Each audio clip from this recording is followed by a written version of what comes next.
So I run a landscape business in British Columbia, Canada, and our climate is extremely, I want to say, rainforesty. So we get a lot of rain, and even in the summertime, you can get a fair amount of rain. And when it comes to landscape maintenance, guys, what we need to do is we need to be out there once a week at least for our clients, just to mow the lawn and stuff. And it's hard to do on a budget if you're running a small time landscape business like myself.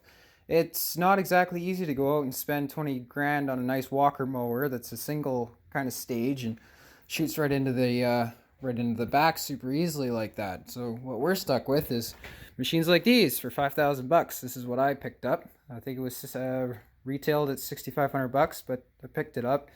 And a lot of you guys have the same thing, I'm sure. And what kind of sucks is that when it rains out and you want to put the bagging system on, it just clogs up. It doesn't matter what you do. And it usually clogs up right about there. So I was running into this problem too, and I was getting really sick and tired of it. I was home one Friday because obviously it was raining and I should have been out mowing. But so what I decided to do is decided to do something I'd been thinking about for a while. So here's my creation to help stop clogging of your mower chutes. What I've done is I've taken a Stihl BR700 blower, backpack blower, and the idea is I wanted to run air down and into the tube. Well, I managed to do that.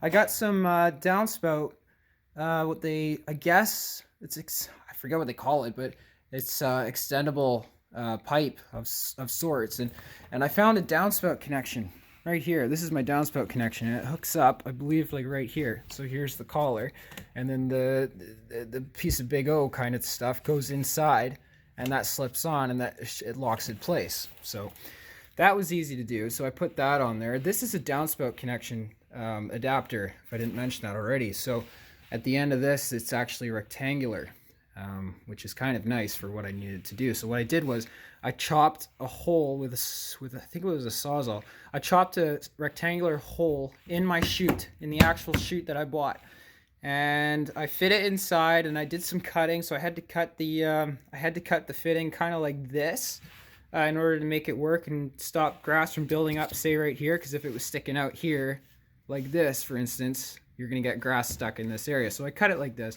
just to kind of make it flush with this. Then just to kind of make it set better, I put some strapping around just to kind of keep it tight. Then I just silicone the shit out of everything, and to get a nice good seal. Then it runs up here, and then I think it was another fitting that I got here. This is why there's all this duct tape sitting around it. I got another fitting that would kind of go on better to the end of my 700 blower.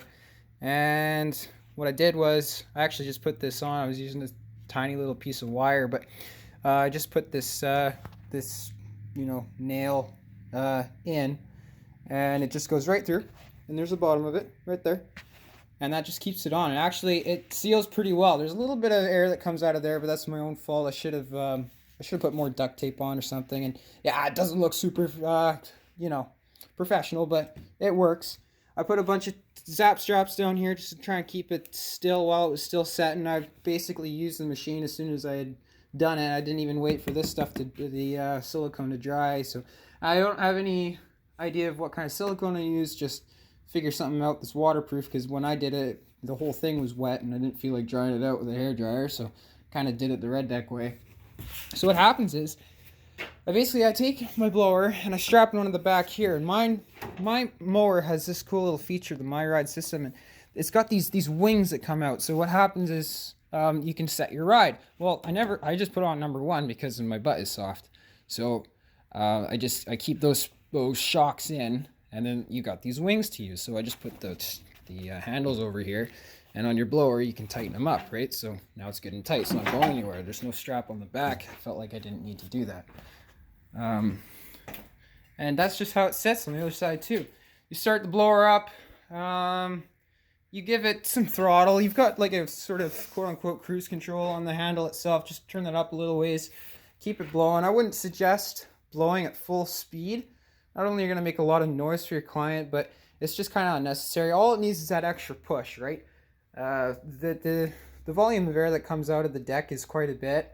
And so just adding that little extra push really gets the wet grass all the way up there. And I've mowed 4-inch long, 5-inch long, 6-inch long grass with it, and it actually hardly ever clogs. And I'm surprised. I mean, even in 2.5-inch grass, when I was cutting it down to 2 inches, if it was soft and wet, depending how bad your blades are, or my blades were, it would just clog up all the time. But I can do really long grass with this whole setup. So, anyways, and the whole thing probably cost me silicone and everything. I mean, maybe $30.